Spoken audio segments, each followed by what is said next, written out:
Hello, and welcome back to the Wishing You Well podcast, where we help you navigate your wellness journey each and every week. I'm Amy Albero. And I'm Catherine Van Eyck. We're both licensed therapists and love talking to you about wellness. We are answering listener wellness questions today. We have two this week, one about friendship and negativity, and the other about holding on to guilt, but also having to do with friendships too. So a little crossover here. Yeah, I love when we do listener questions. We're wearing a little bit of a different hat. So excited to go through these with you. Living full and well life is to put together, authentic. We feel it. Take care of ourselves. But first, we have to check in about self-care. So how's it going? What are you doing? What's it looking like? Okay, so I am required to report to you today about my personal self-care. Yes. And honestly, it's really hard. It's been really hard.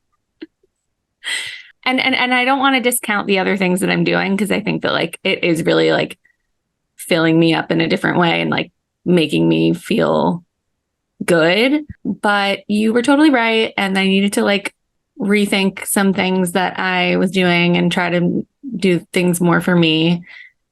Quick recap. In the last episode, Amy was like, you've been talking about preparing for your baby a lot as your self-care and organizing this and doing this. And so my challenge has been, okay, do something that's just for me, or do things that are just for me.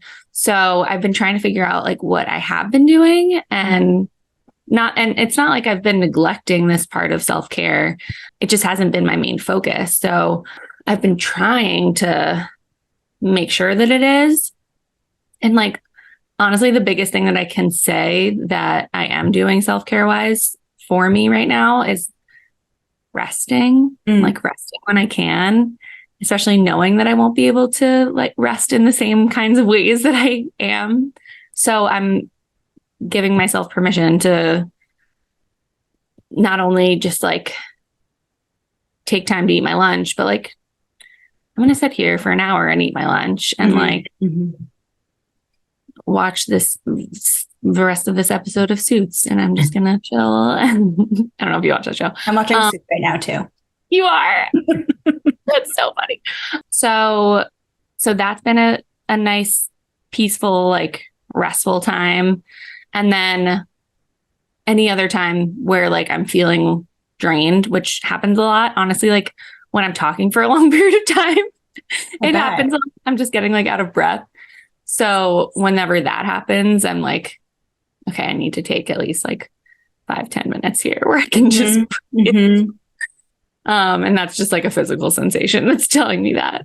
So I'm doing it.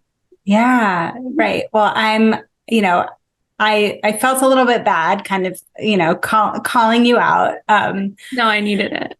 But I'm glad it at least raised some awareness, or how do you think about self-care in a different way? But it sounds like you're really, really trying to listen to your body and give it what it needs. And I'm sure this is not what non-pregnant Catherine, self-care looks like. And so that's all, you're being very adaptable right now, which is exactly what you need to be.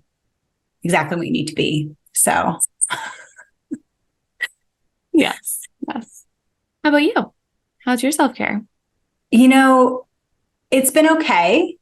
I've been doing two things, one small and one big. Big for me, I guess. And so the small thing, a couple of episodes ago, I was sharing about the fact that I'm not drinking coffee, and that was my self-care.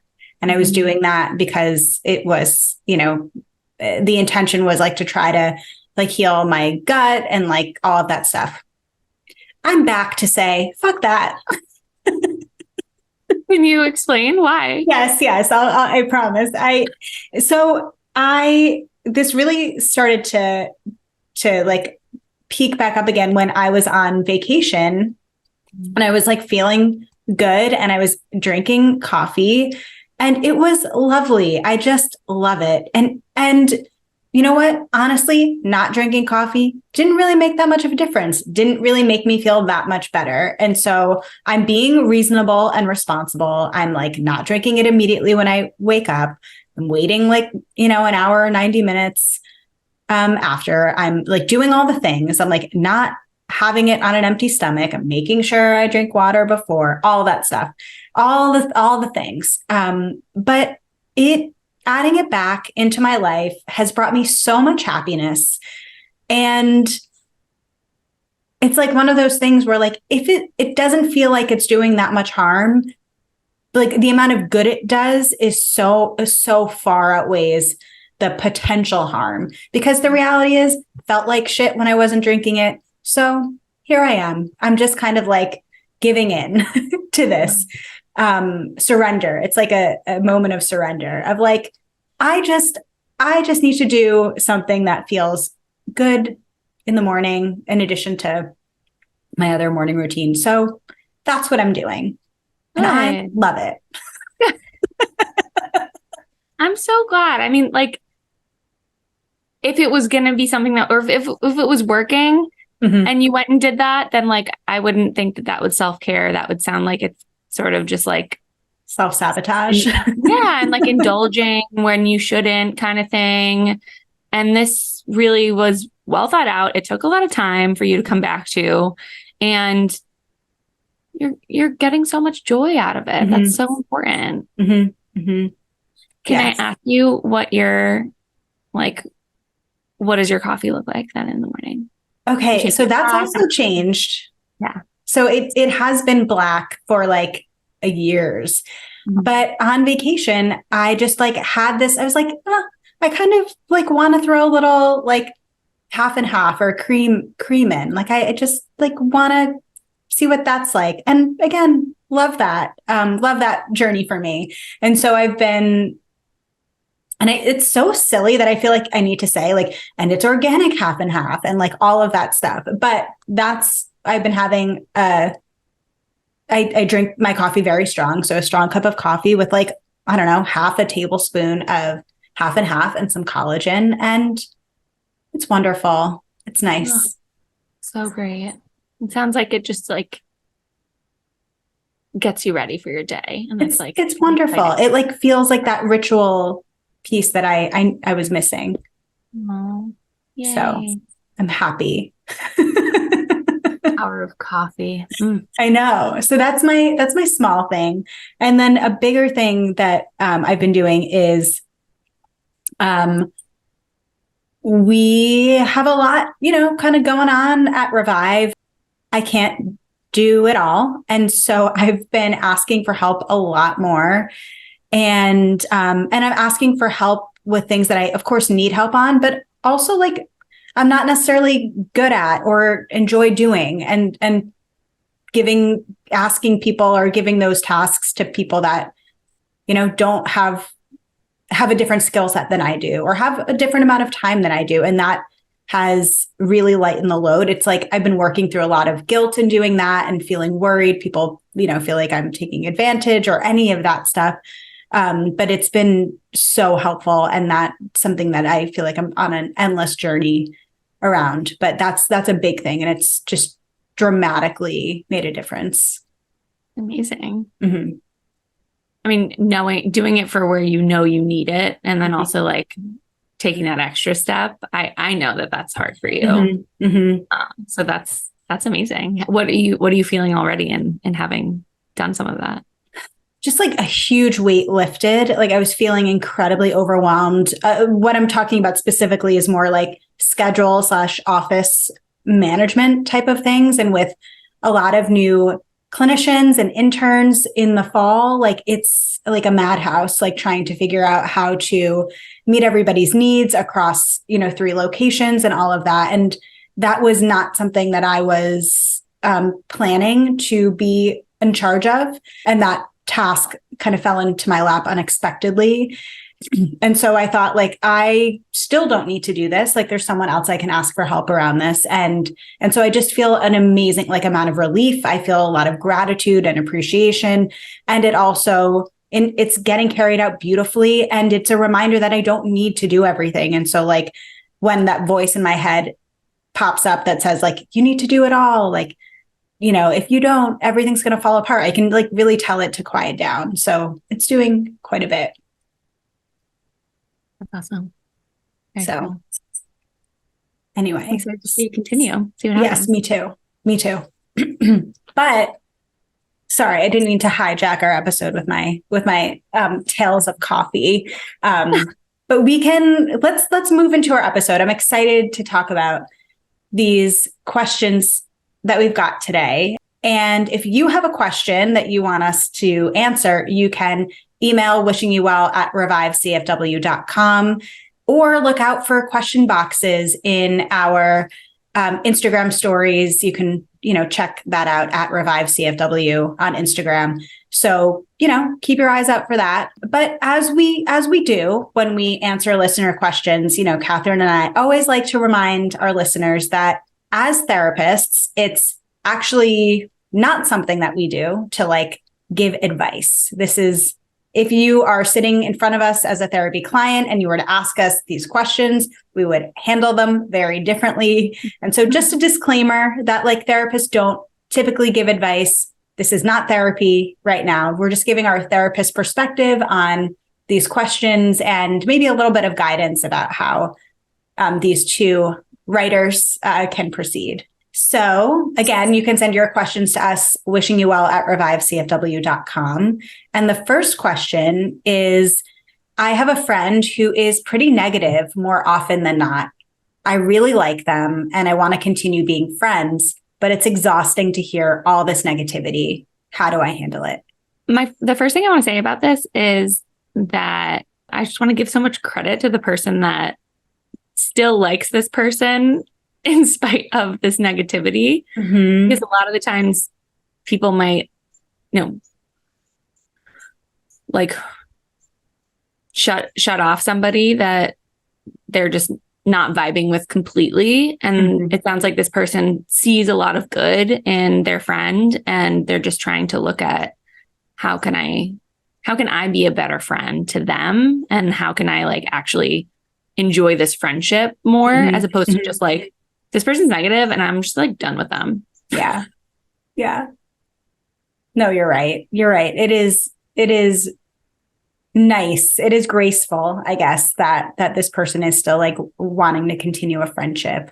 And I guess, like, it's really tough in relationships, especially when you've been in maybe a friendship or a relationship for a while, to maybe throw up some boundaries, or to like, even want to engage differently, or to think about changing a dynamic. It seems like, I don't know, we don't have as much information here, but, like, I can imagine that part of the way that these two friends engage is, like, you might ask, like, how's it going? And the other person just, like, complains, or is kind of like a Debbie Downer kind of thing. Negative Nancy. Yeah. And so, like, that might just be, like, the woven into the fabric of how you interact. And so to want to change that pattern can be challenging. And also at that point where you are so aware of it and, like, aware of the negative presence, you're probably anticipating it. So even when you ask, how are you? You're probably like cringing back a little bit, like, oh, I know they're not going to say something good. This isn't going to go well. And, like, you're thinking, you're already kind of implanting that in them and not really giving them the benefit of the doubt of having, or, like, giving them the space to actually feel what they're feeling. Or to explain to you what's going on. Cause you're already one step ahead of them. Which, like, I get it, because you have experience with them. And at the same time, that's not doing you any favors to already skip ahead to, well, I'm hanging out with Mary Lou, and I know that she's Mary Lou and she's really negative. So I know what I'm getting myself into. And, like, I know what's going to come out of this. So then you kind of already go into it with this, like, your own negative mindset. And that's not helpful. No, it's so true. Like that confirmation bias that happens. Like one of the first questions I have for the writer has this always been the case with this friend that they tend to be more negative, or is this something new? That would be something that I'm curious about. Well, first, let me back up. Have you ever experienced something like this? You have. Totally. Yeah, absolutely. And what has that been like for you, or what was that like for you? I mean, I think I was just speaking from experience just before. Like, I think I would go into those interactions with that friend already thinking like, I think I'm going to have a dark cloud over my head during this interaction, and probably a little bit after, because when I'm around said person, I get down and I feel like drained and I start feeling negative. So yeah, that's how that was going. Yeah. But yeah. Oh, sure. I mean, one person in particular comes to mind, and the reason I asked, like, has it always been this way, is because I was thinking about how like the negativity has like kind of increased over time, and how like sometimes when like we're texting, I'm kind of like, I don't even know what they want from me in this. Like, are they just wanting to vent? Like, are they wanting to commiserate? Like, I don't really know what my role is supposed to be in this. And so that I sometimes struggle with too. Like, I don't really know how to be a friend to this person right now. And in a way that also like maintains my, whether it's integrity or like my own sense of well-being and all of that stuff. So it can get really tricky and complicated. So how have you handled these things in the past? Well, it's interesting. I didn't notice this friend exuding this negativity until somebody else had pointed it out to me. Have you noticed that so-and-so is really negative a lot of the time? And then it was like one of those things that was like, once it was pointed out to me, then I was like, oh my God, you're right. And so then I just had like confirmation after confirmation after confirmation. And then, but because I didn't notice it before, I was wondering, like, was this one, like, what was this present before? Was this something that like actually was bothering me before until it was pointed out? And then like, so then I just kept trying to read into it and try to figure out if I was trying to figure out if I didn't notice this negativity before, what was I noticing? Like, what were the things that I was enjoying about this friendship and I was enjoying about this person that made me actually, want to spend time with them, want to hang out with them, as opposed to this like thing that got implanted and you couldn't get rid of it. So that was something that definitely helped, because until it was pointed out to me, I was really enjoying things, and like the negativity probably was there, but it wasn't like something that was getting at me. So then I'd also be curious about this listener and this person that wrote into us, like, is there a reason that you're only noticing those negatives? Were there things that, like you said, if this wasn't always going on, or it wasn't always noticeable to you, what were those traits? What were those things that you were really liking about the relationship? And can you highlight those? Right. And I think, I mean, my instinct, and maybe this is again the therapist in me. I'm not sure what it feels like for a non-therapist to hear this, but like my instinct is like to ask your friend if everything's okay. Like, are you doing okay? Like, and because sometimes, potentially controversial opinion, but like sometimes like negativity is a habit. Like it's just kind of like a way that you communicate, a way that you speak, a way that you like have been like, then it gets kind of reinforced. And that's a way that you think about the world. And and your friend might not even realize how negative they are, like, because it's just a way that they are. And so I would just ask if, like, is everything okay? Like, I've noticed, like, a lot's been bothering you lately. Like, every time we talk, it seems like you're pretty frustrated, you're pretty upset. Like, is everything okay? Like, so that's kind of what I like. That would be a first step. I do think there's also like another step of like, maybe like part two of that would be like, it's like you have a lot going on, and like, I want to help you in the best way, or like support you in the best way that I can. But like, I don't know what the heck I'm doing. And so, like, have you thought about bringing this to a therapist? Like, because there's only so far I can go here as your friend. And I bring that up because I've had, actually, like, in meeting with clients, and whether it's, people like interested in services at Revive, I've had several clients call and say, like, I'm here because my friends, like, are like, we've done all we can. Like, it might be helpful to like get an actual professional's perspective on this, or even I've had people like be self-aware enough to know, like, oh, gosh, I'm like dumping a lot on my friends, and like, I don't want this to be the basis of our friendship. Anyway, so I think there is a way to say, like, I care about you, but like, I'm unequipped. I don't know. What do you think about that? Yeah, I mean, it's such a, like, that's a nice and vulnerable way of suggesting somebody get the support that they need, often. And I mean, I would say this is like an older way of thinking, like, you need help, like, go get help. Or like, maybe that's a sibling way of saying that to someone. But like, you're right in that there's only so much that a friend can do for you and give to you, especially with the information that they're given, and like the experience and skill level that your friend probably has. Right. And also all the shit that they have going on. So I think that, yeah, that's just like a really nice way of putting it and putting that into perspective. Like, you're bringing a lot to me, and I want you to get what you need, but I don't know if I can do that for you. Right. And again, this is if you're interested in maintaining a friendship, which it sounds like you are. And I suggest that you kind of like try to make a move on this sooner than later, because if this continues, your interest in being friends is probably not gonna stick around for very long. Like, it's you're already feeling exhausted by it.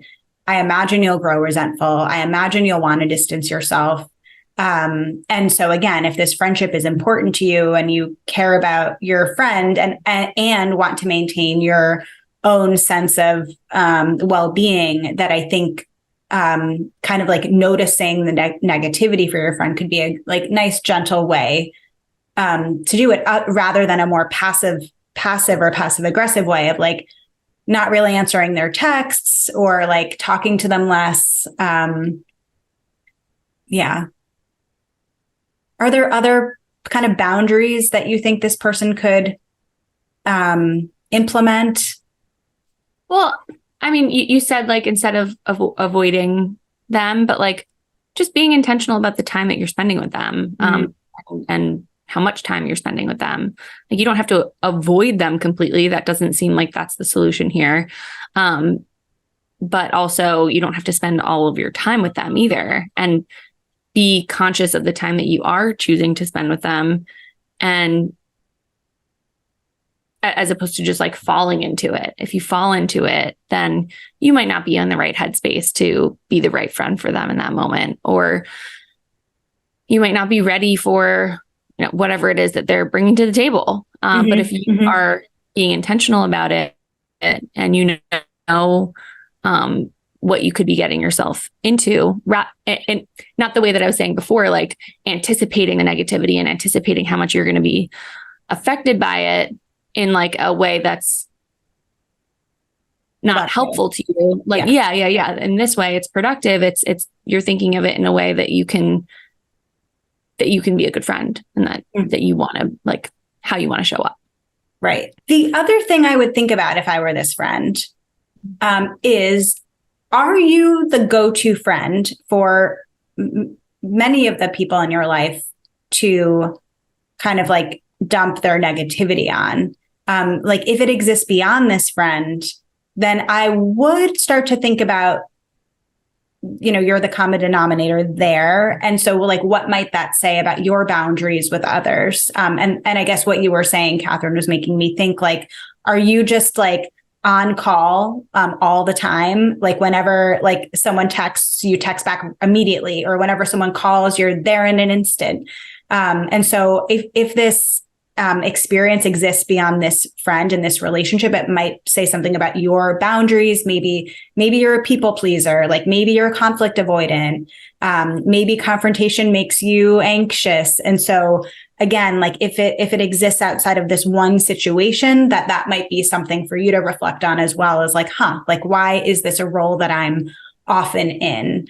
And so that would be like my last little tidbit. If that's not the case, if it's just this one friend, then like proceed as previously discussed. And you can still do that if you find yourself like in this predicament a lot, but just another layer of something to also reflect on and think about. Mm-hmm. Okay.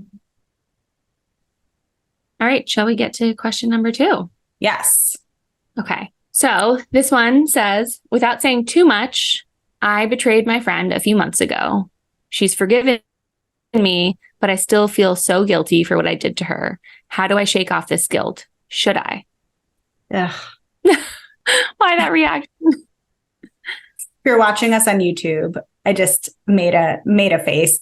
I think I've been in this situation before. I've been this friend that's written in, of hurting, not, I don't know necessarily betrayal, but I hurt my friend's feelings.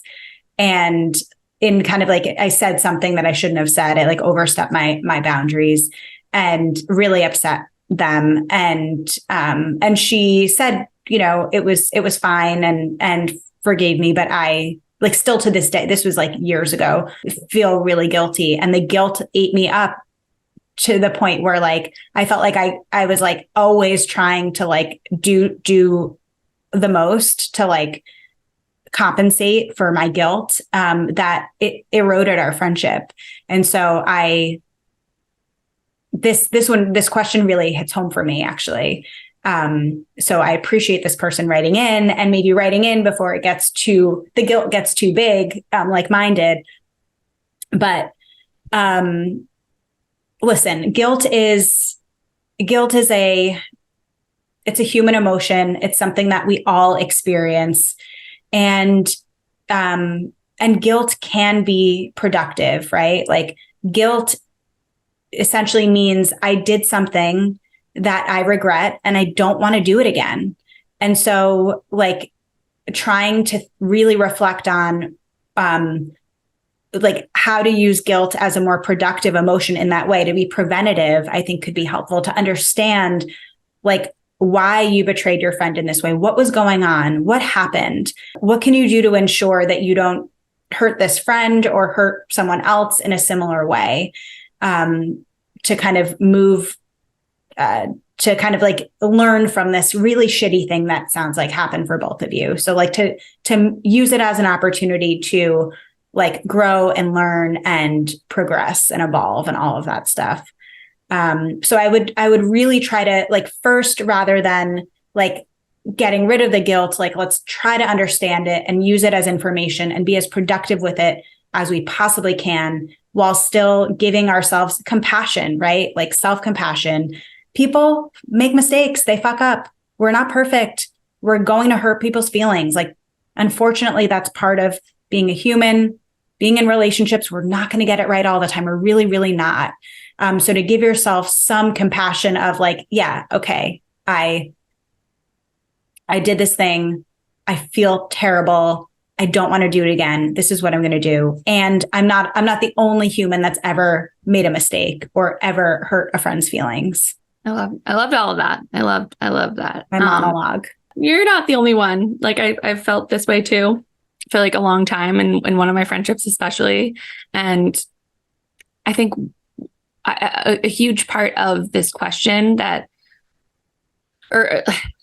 part of this question that I think can really help this person is that part about this friend already forgiving them. Like, and I've had this come up with clients as well. Like, what is it about, like, where's the discrepancy between this person being able to forgive you, this person being able to relieve you of any fault, any further hurt around this? Like, what is it about that you're not willing to accept? What is it about that you like aren't buying into? Mm-hmm. I mean, you have the answer right in front of you, but you're choosing not to accept it. You're choosing to think like, well, I should have been punished more. Like, I should have been this person shouldn't even be friends with me anymore. Whatever it is that you're thinking because of what you did, it's not true. And so there's so much more to that. There's so much more to your feelings about yourself and your feelings about why it is that you aren't meeting them at the same place. So I wouldn't be surprised if there are other areas of your life that the listener, the writer are also experiencing some sort of lack of confidence or lack of self-worth, or like something is happening here where you're feeling like you deserve this and you don't, with the pure fact of this person saying you don't deserve to, be grounded anymore, like be punished anymore for this.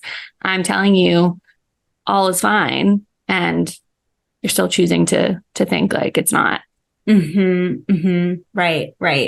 And like as you're saying that, it's almost like this person is using their guilt as a way to punish themselves for this betrayal. Like if I punish myself enough, if I feel bad enough about it, that will lead to, I don't know, things being repaired and things being better. But it sounds like the person you need to get right with is yourself. And like you're saying, like if that's such a struggle, then that might indicate other areas of, like you said, lack of confidence, the self-worth piece.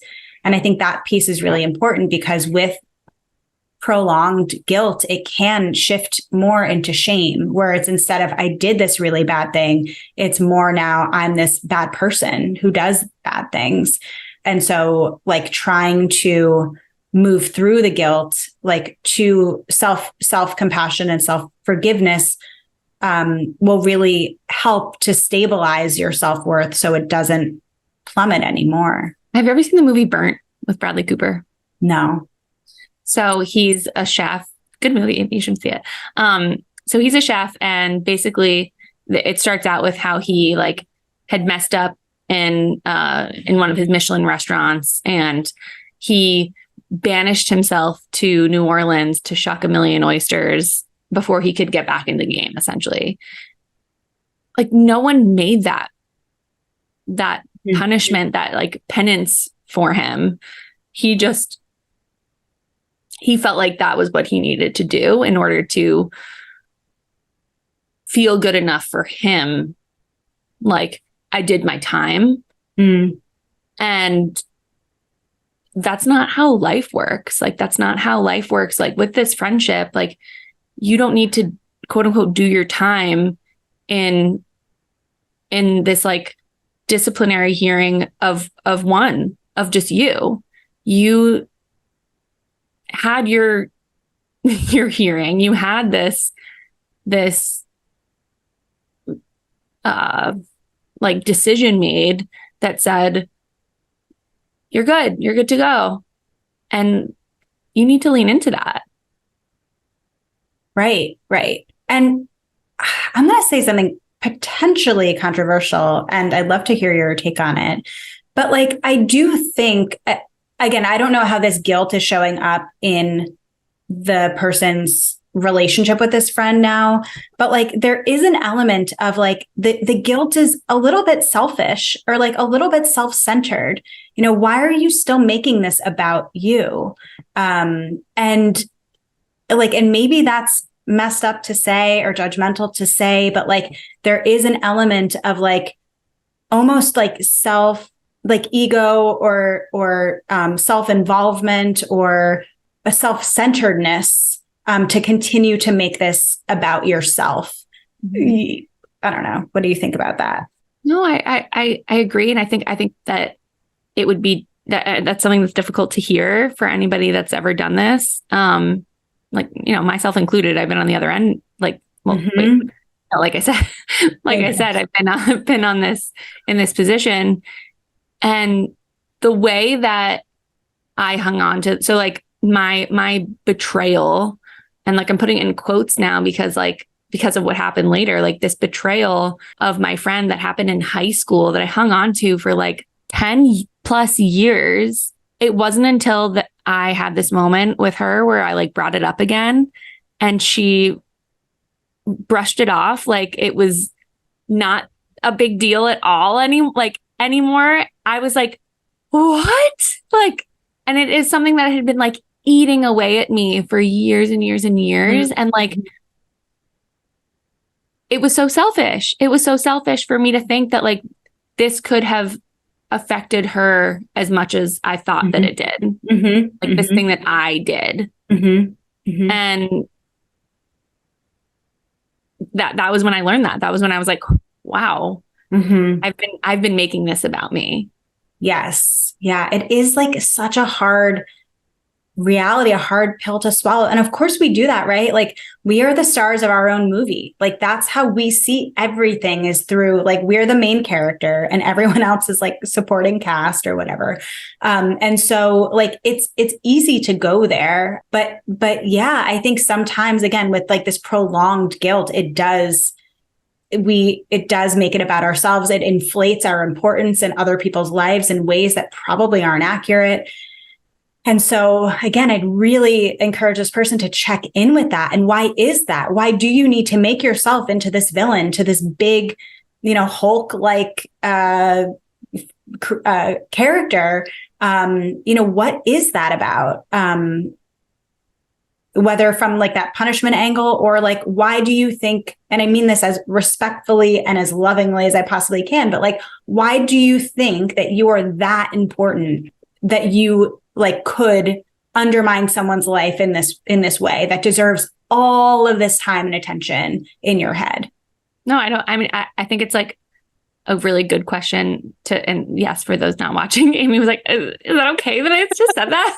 I was just thinking I would never in a therapy session say that, for the record. No. And I wouldn't either. But again, like this isn't where we are. And I think like, it's nice to speak these truths. Like that's a harsh truth to hear. And if we're not realizing that, we're not seeing that, then we're just going to get stuck in that. And we're just going to stay there. And we're just going to stay in this me world. And we're here to bring you out. So I know that was a tough one. That was a little bit of tough love.